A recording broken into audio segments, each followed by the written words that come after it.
My SEL tried to replace me and steal my husband. Her fantasy shattered the second my mom revealed something she never expected. My brother Kyle had been dating this woman Rachel for about 3 months when she came to her first family dinner at our parents' house. Everything seemed normal at first. She brought flowers for my mom and complimented my dad's cooking. Then when introductions came around to my husband Dean and me, she shook my hand and said, "So nice to meet Dean's current wife. I'm Rachel, his future." I thought I misheard her. Dean laughed awkwardly, thinking it was some weird joke. But Rachel kept going, looking directly at Dean and saying, "Kyle's told me so much about you. I can see why he says we're perfect for each other." Kyle looked confused and said he'd never said that, but Rachel just smiled and touched Dean's arm, saying, "Men never remember important conversations." Throughout dinner, Rachel kept positioning herself to serve Dean food first, even though he was sitting across the table from her. She'd lean over everyone to put food on his plate, saying things like, "Dean needs protein, he works so hard," or, "Dean doesn't like too much sauce, right, honey?" She'd never met him before that night. She knew nothing about him, but she acted like she'd been studying him for years. Every story anyone told, Rachel would redirect to Dean. My mom talked about her garden. Rachel asked Dean if he liked gardening because she loved men who worked with their hands. My dad mentioned his retirement. Rachel asked Dean about his retirement plans because she needed to know for their future. When I tried to join any conversation with my own husband, she'd talk over me and say things like, "Dean and I were just discussing that earlier," which was impossible because they'd literally just met an hour ago. Kyle kept trying to redirect her attention, but she'd pat his hand and say, "Your brother and I are just getting to know each other better." Family bonds are so important. The next few weeks were insane. Rachel started showing up at places Dean went. She joined his gym and would happen to be there whenever he worked out. She found out where he got coffee and would accidentally run into him every morning. She learned his lunch spot and would eat there alone, always sitting where she could watch him. She told Kyle she was just trying to bond with his family, but she never tried to run into me or my parents, only Dean. She started texting Dean constantly, getting his number from Kyle's phone. The texts started normal, asking about family stuff, but quickly got weird. She'd send him good morning messages before I even woke up. She'd text him reminders to eat lunch and stay hydrated. She'd send him articles about things she thought he'd like, even though she had no idea what he actually liked. When Dean blocked her number, she got new ones. She had at least 6 different phone numbers that we know of. Rachel would tell Kyle that Dean was texting her first, that he was pursuing her, that she was trying to be loyal but Dean wouldn't leave her alone. Kyle believed her at first because why would his girlfriend of 3 months make something so crazy up? She'd cry and say she didn't want to break up the family, but Dean was making it impossible. She actually convinced Kyle to confront Dean about bothering his girlfriend. That fight was unbelievable, with Kyle accusing Dean of trying to steal his girlfriend, and Dean showing him all the blocked numbers and psycho texts. The real explosion happened at my dad's birthday party. Rachel had convinced Kyle she needed to come despite everything, because family was important, and she wanted to show there were no hard feelings. She arrived in a dress identical to my wedding dress, which she'd somehow found photos of online. She'd styled her hair exactly like mine was at my wedding. She'd even found similar jewelry. She walked in looking like she was trying to be me from my wedding day. But that wasn't even the worst part.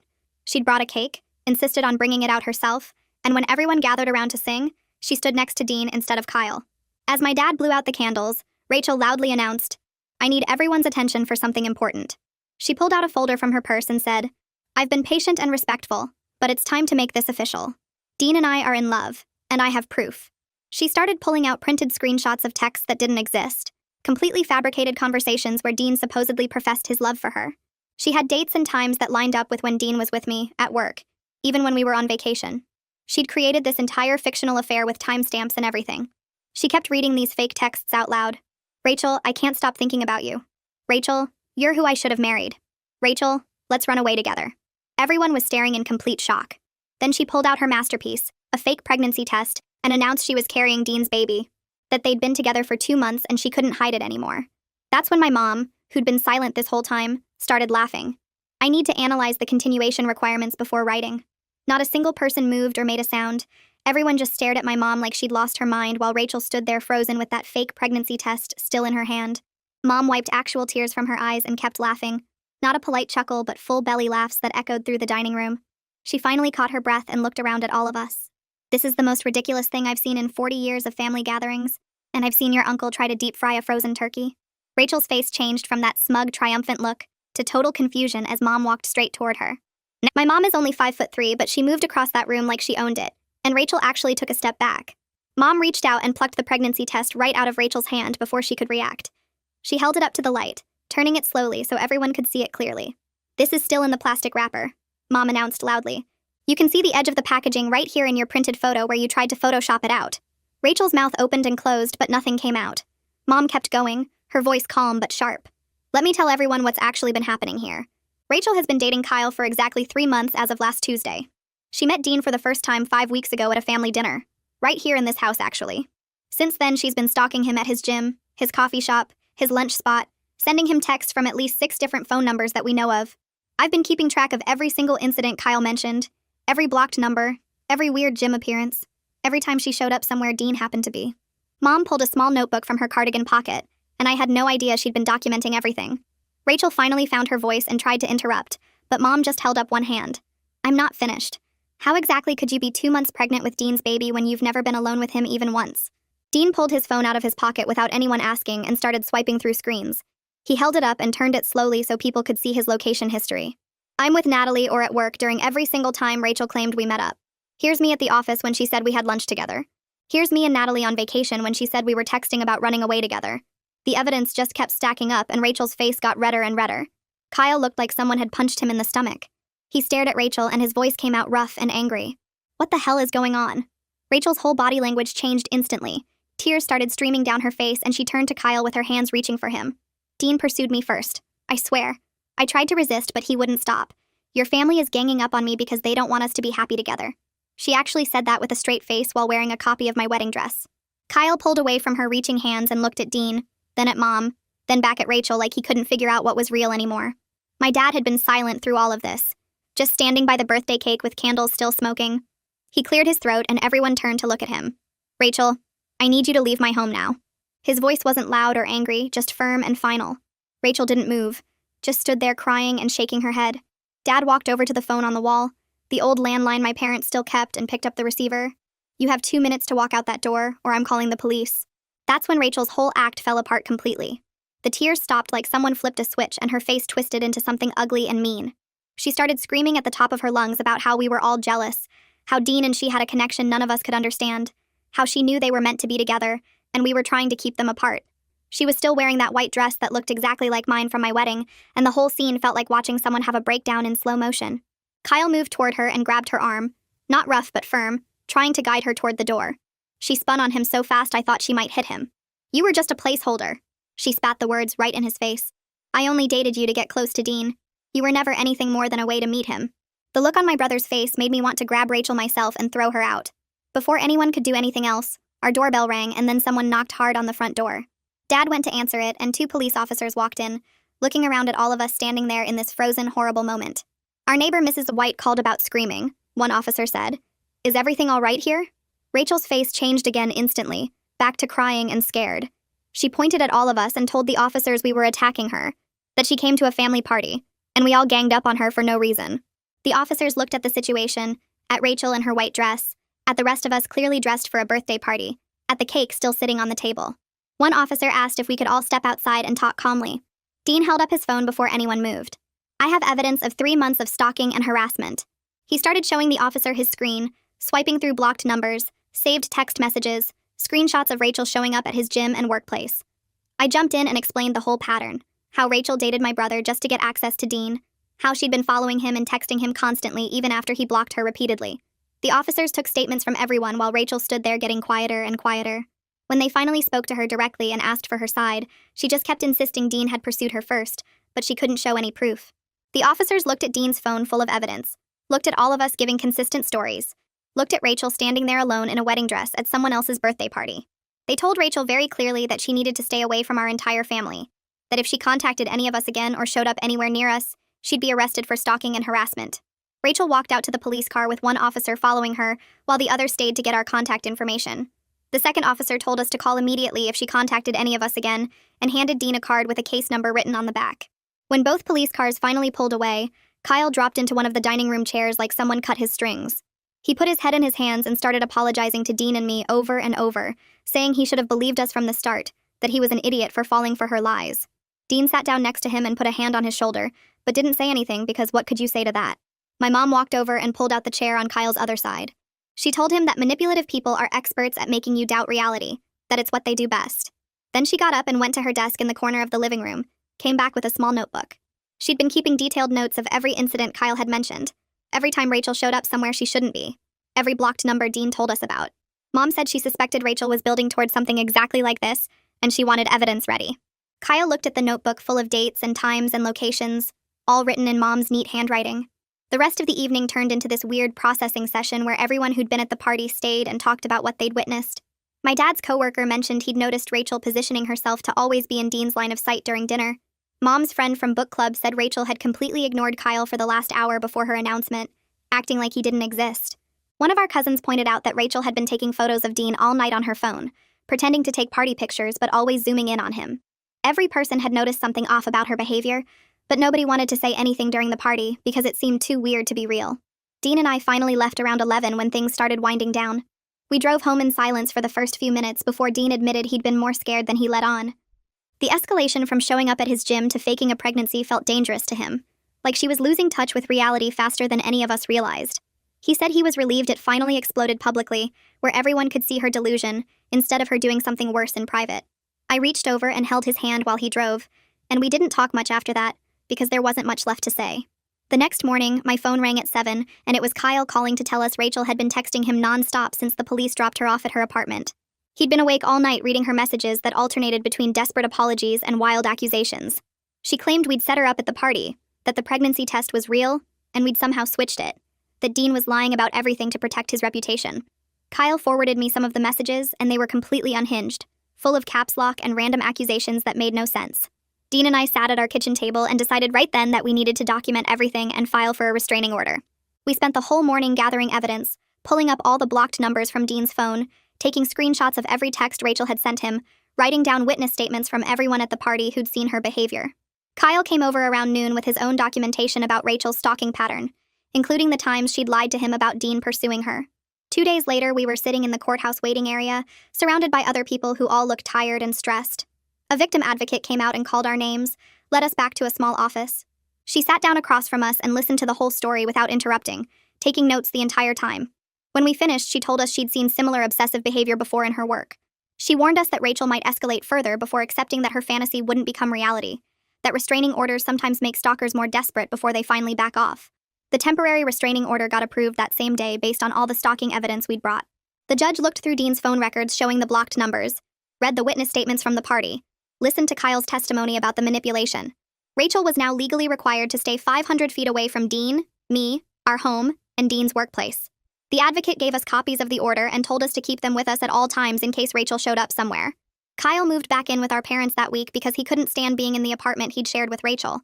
He told Mom he felt embarrassed and angry at himself for not seeing through her manipulation sooner, for believing her lies about Dean. Mom set up his old bedroom and told him to stay as long as he needed. 48 hours after the restraining order was served, Dean's office building security called him to say someone matching Rachel's description was in the lobby asking for him. Security had already called the police when she refused to leave after being told Dean wasn't available. Dean stayed in his office on the 3rd floor while security kept Rachel contained downstairs. 2 police officers arrived within 10 minutes, recognized Rachel's name from the restraining order in the system, and arrested her right there in the lobby. She spent that night in jail before her parents bailed her out the next morning. 2 days after Rachel's arrest, Kyle called me around noon sounding exhausted and confused.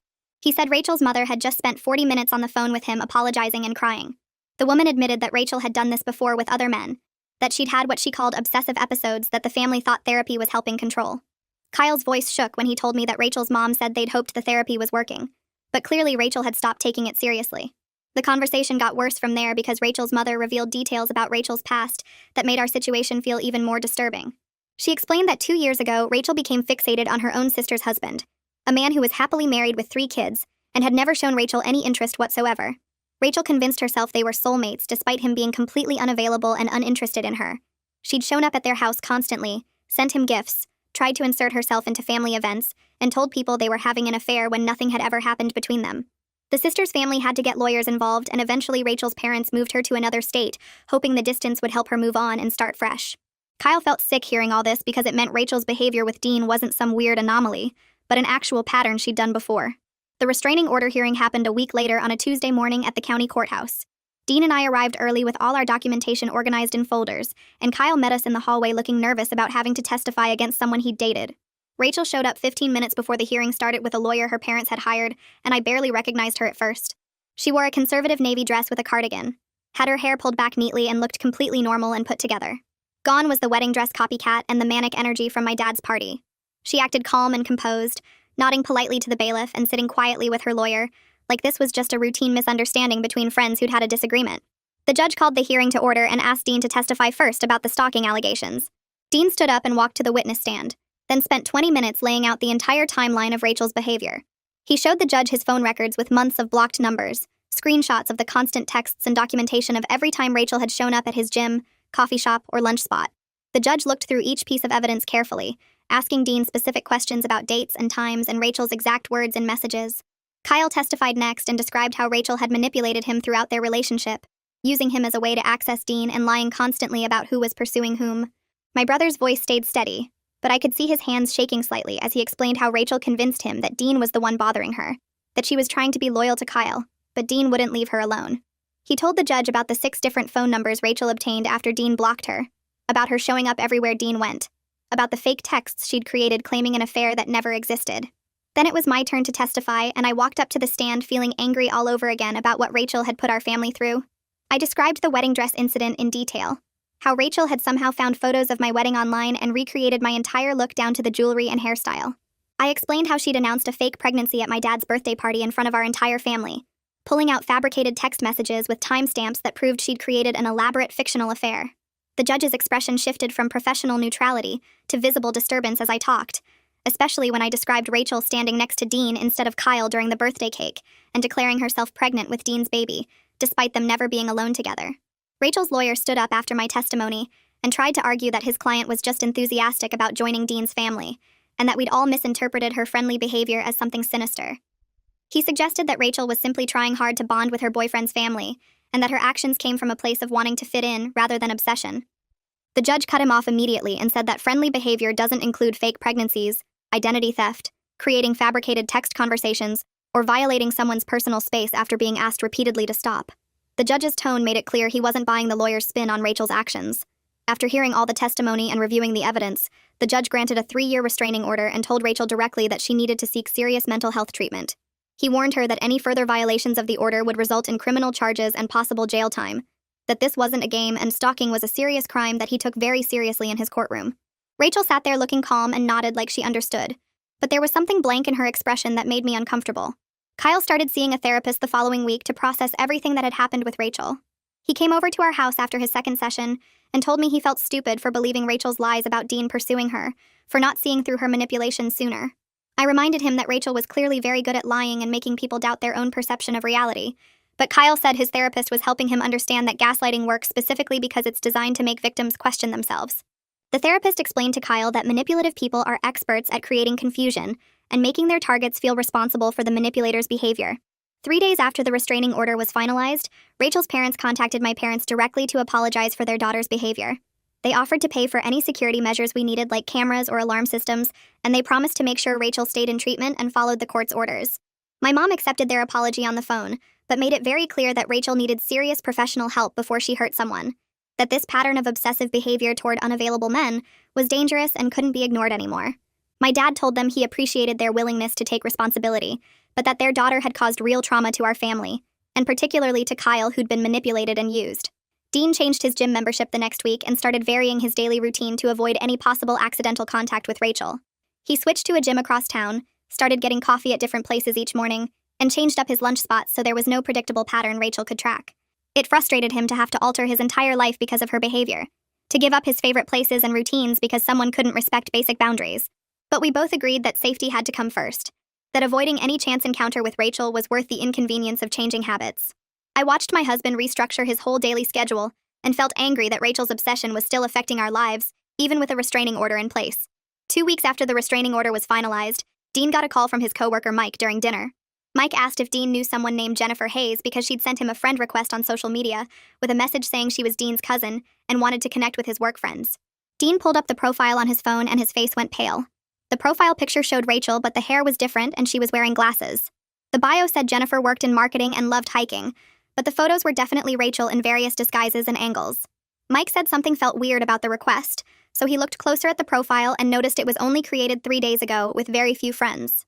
Dean told Mike it was Rachel using a fake identity and asked him to report the account and block it immediately. Mike did it right there on the phone and said he'd warn the other guys at work. We called the police that same night and filed another report. The officer who came to take our statement said this was a clear violation of the restraining order because Rachel was attempting to contact Dean through his coworkers, even if the contact was indirect. He took screenshots of the fake profile and Mike's friend request message as evidence. The detective handling our case called us the next morning. He explained that Rachel's pattern suggested she might eventually move on to a new fixation, because obsessive personalities sometimes shift targets when one becomes too difficult to access. But he warned us we needed to stay alert, because these types of people are hard to predict, and some never let go of their chosen target. He said the fake social media account showed Rachel was still actively trying to find ways around the restraining order, which meant she hadn't accepted reality yet. The detective added that he'd seen cases where stalkers gave up after a few months, and cases where they persisted for years. He couldn't tell us which type Rachel would turn out to be, so we needed to keep documenting everything and reporting every violation no matter how small it seemed. Dean forwarded the detective's advice to all his coworkers in an email. He felt bad about dragging his work into this mess, but everyone was really understanding and supportive.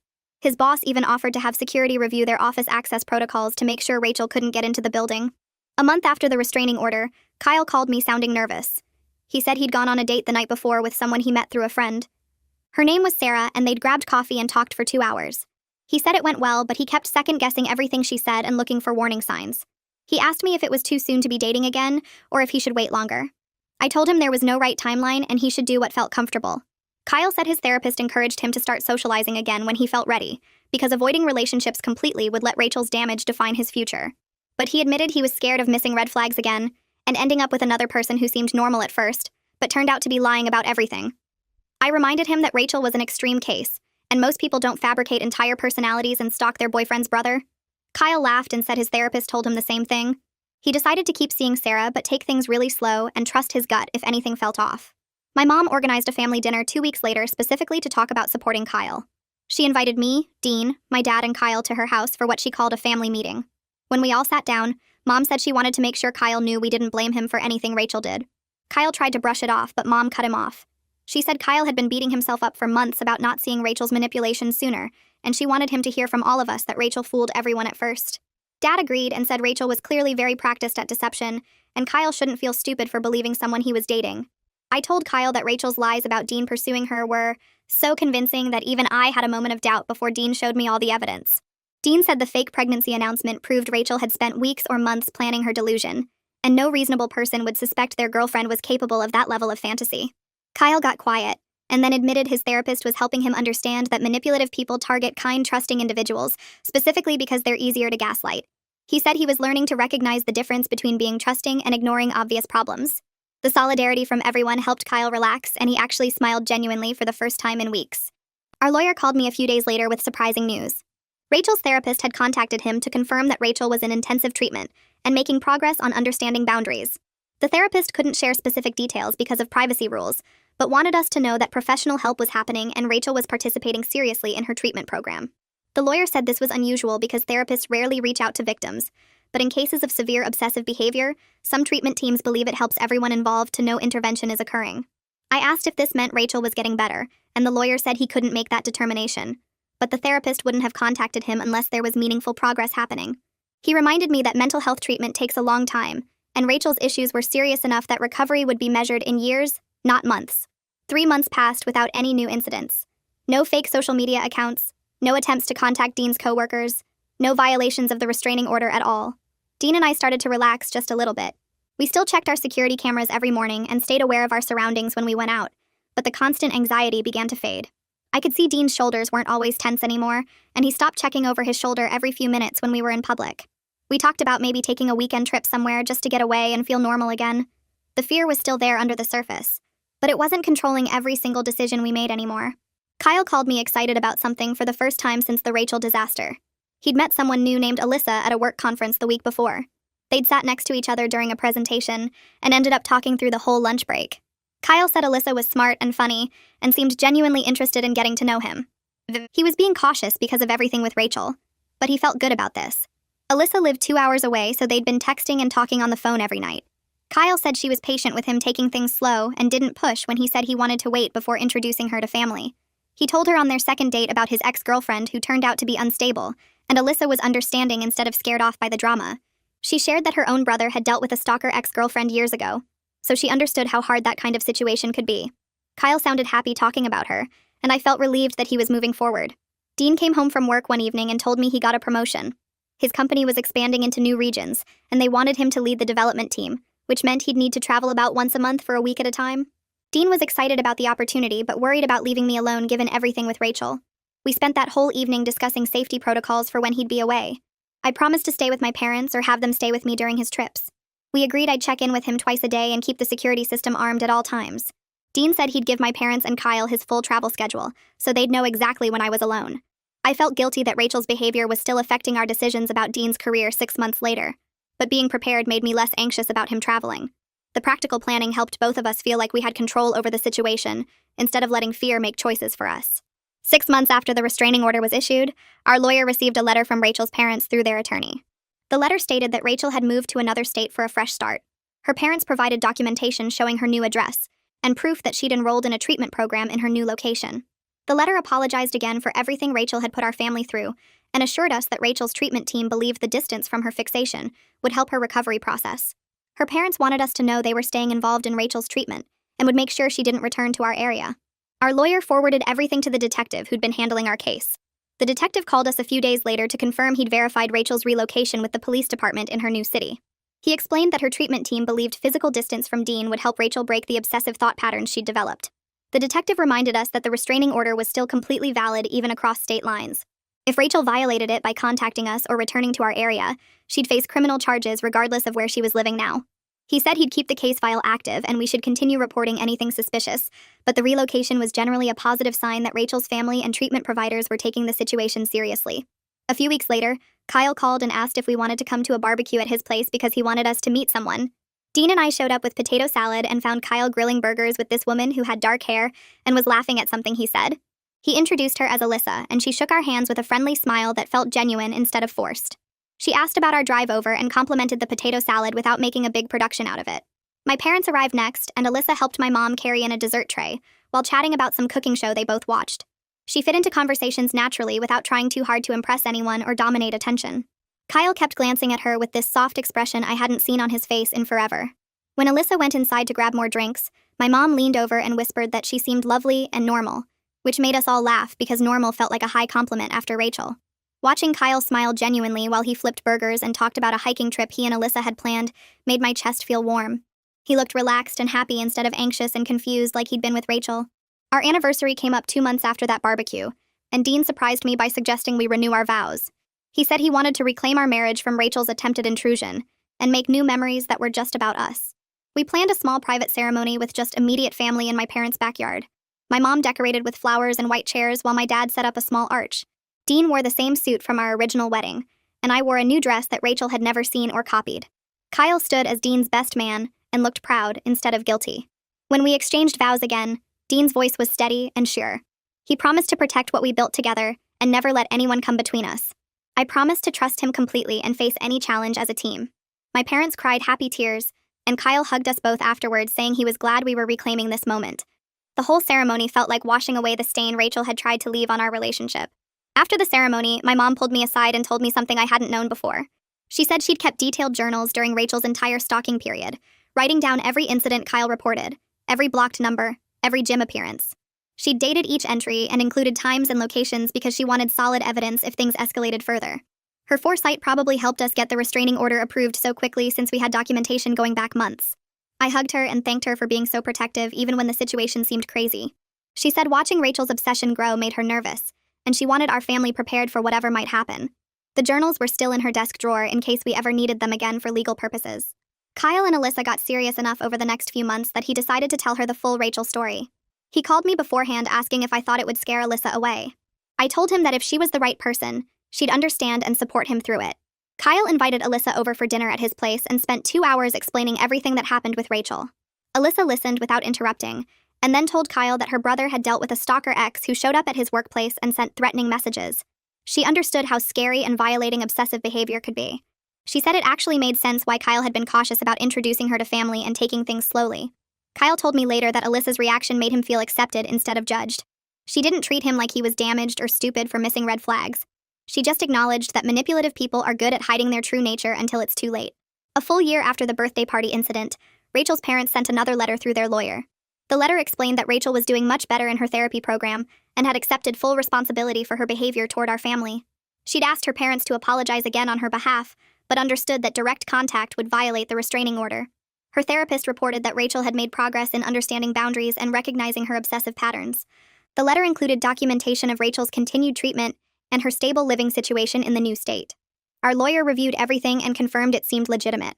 The detective we'd worked with said this kind of update was actually a positive sign that Rachel's support system was staying involved in her recovery.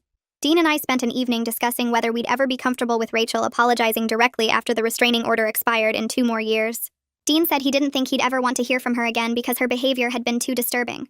I agreed that we didn't need her apology to move forward with our lives. We'd already processed what happened and built our peace without requiring anything from her. But we also agreed that if Rachel genuinely changed and wanted to apologize years down the road, we wouldn't stand in her way. We just wouldn't seek it out ourselves or feel like we were owed an explanation. Some things are better left in the past. Kyle proposed to Alyssa on the anniversary of their first date at the same restaurant where they'd met. He'd planned this whole thing where the waiter brought out dessert with the ring hidden inside. Alyssa said yes immediately and started crying happy tears. Kyle called us that night from the restaurant and we could hear Alyssa laughing in the background.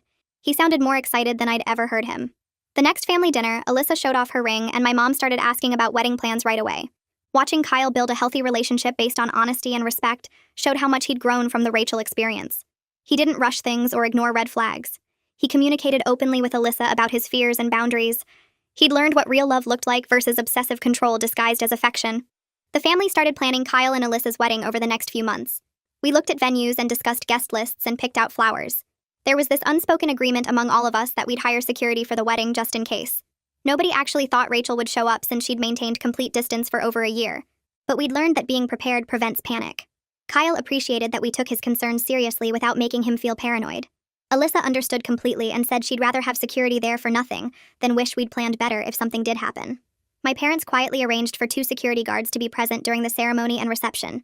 Dean's company sent him on a 2-week international trip for a major project launch. He'd be gone longer than ever before since the Rachel situation started. I helped him pack and drove him to the airport. As I watched him go through security, I realized I wasn't anxious about him being away anymore. I didn't worry that Rachel would use his absence to make contact or show up at our house. I didn't feel the need to stay with my parents or have someone check on me constantly. Rachel's hold on our peace of mind had finally loosened completely. I went home and texted Dean that I loved him and hoped his flight went smoothly. Then I made dinner and watched a movie without checking the security cameras every 10 minutes. Kyle and Alyssa's wedding day arrived 6 months after their engagement. The venue looked beautiful with white flowers and soft lighting everywhere. Alyssa walked down the aisle in a gorgeous dress that was completely her own style. Kyle cried when he saw her and my dad had to hand him a tissue. The ceremony was perfect and drama-free with no interruptions or unexpected guests. The security guards stayed in the background and had nothing to report. During the reception, Kyle and Alyssa danced together looking happier than I'd ever seen my brother. Alyssa's family welcomed Kyle warmly, and her parents told my parents how lucky they were to be joining our family. My mom gave a toast about love being built on trust and respect instead of obsession. Everyone raised their glasses and celebrated 2 people who genuinely belonged together. The whole day felt like a final chapter closing on the Rachel drama and a new beginning for Kyle's real future. Kyle stood up during dinner at the reception and tapped his glass to get everyone's attention. He thanked everyone for coming and supporting him through some tough times over the past couple years. He didn't say Rachel's name, but talked about how he'd learned the difference between someone who truly loves you and someone who just wants to control you. He said real love means respecting boundaries and building trust instead of creating fantasies and forcing connections that don't exist. Alyssa squeezed his hand while he spoke, and you could see how much calmer and happier he looked compared to when he was with Rachel. The whole room felt the weight of what he wasn't saying directly, but everyone understood. 2 years after we got the restraining order against Rachel, it finally expired, and we didn't need to renew it. Rachel had stayed completely away from all of us the entire time without a single violation or attempt at contact. Her parents reached out through their lawyer to let us know she'd built a stable life in her new city and was still going to therapy regularly. They said she was doing much better and had accepted what happened. We were relieved to hear she was getting help and moving forward with her life instead of staying stuck in her obsession. Dean and I started talking about having a baby around that same time because our lives finally felt stable and secure enough. The irony wasn't lost on either of us that Rachel had faked a pregnancy to try to trap Dean, and now we were actually planning to start a family. But we refused to let her memory ruin something beautiful for us. We'd been through hell with her stalking and manipulation, but we came out stronger on the other side. 4 months later, I got pregnant, and we were both so excited and nervous. We decided to share the news at a family dinner party at my parents' house. When we announced it, my mom started laughing and said, "This is how pregnancy announcements should actually happen, with real joy and love instead of fake test props and crazy delusions." Everyone laughed and toasted to the baby, and it felt amazing to celebrate something genuine after dealing with Rachel's manufactured drama. Then Kyle and Alyssa dropped their own bomb and announced they were expecting two, due about 2 months after us. My parents were over the moon about becoming grandparents twice in 1 year. The celebration that night felt like we were finally closing the book completely on everything that happened with Rachel. Sometimes Dean and I would wonder how Rachel was really doing, and hope she'd genuinely moved past her obsessive patterns and found actual happiness. Her parents sent us a card when they heard through family connections that I was pregnant. They wrote that they were happy for our family and grateful we'd given Rachel the space she needed to heal instead of pushing for harsher legal consequences. It meant something that they acknowledged how we'd handled things and that Rachel was apparently doing better. A few months into my pregnancy, Dean and I decided to attend a support group for stalking victims because we wanted to turn our experience into something helpful. We shared our story with the group and talked about the warning signs we'd noticed and how Rachel's behavior had escalated over time. Several people in the group said our story helped them recognize similar patterns in their own situations and gave them courage to take action sooner. It felt empowering to know that going through something so scary could potentially help someone else avoid or escape a dangerous situation. My daughter was born healthy and perfect on a sunny morning in May. When the nurse placed her in Dean's arms for the first time, he started crying and couldn't stop. He just kept staring at her tiny face and saying he couldn't believe she was real, and ours. Kyle and Alyssa came to visit at the hospital that afternoon with a huge bouquet of flowers. My brother looked at Dean holding his daughter and told him he was going to be an amazing father. Watching them together made me think about how far we'd all come from that nightmare birthday party where Rachel tried to destroy everything. 2 months later, Kyle's son was born and our kids became instant best friends, even though they were just babies. Family gatherings got loud and chaotic with 2 infants, but it was the good kind of chaos full of love and laughter. My parents were in heaven being grandparents and would fight over who got to hold which baby. Dean and Kyle started joking about their kids growing up together and maybe going to the same college someday. The whole family felt complete and happy in a way we hadn't been since before Rachel entered our lives. 3 years after the birthday party incident, we were eating at a restaurant downtown when I spotted Rachel's parents at a table across the room. My stomach dropped for a second, but then her mom saw us and smiled warmly. They came over to say hello and asked about our daughter. They told us Rachel was engaged to someone in her new city, a guy she'd met through her therapy group actually. They said she'd maintained her treatment for years now and seemed genuinely happy and stable in her relationship. Her dad said Rachel had asked them to tell us she was sorry if they ever ran into us, but she knew better than to reach out directly. They thanked us again for giving her space to get better instead of pressing charges that could have ruined her future completely. We told them we were happy Rachel found someone real and built an actual relationship instead of living in a made-up fantasy. Her dad shook Dean's hand and thanked us one more time for not pressing charges when we could have, saying it would have destroyed any chance Rachel had at recovery and a normal life.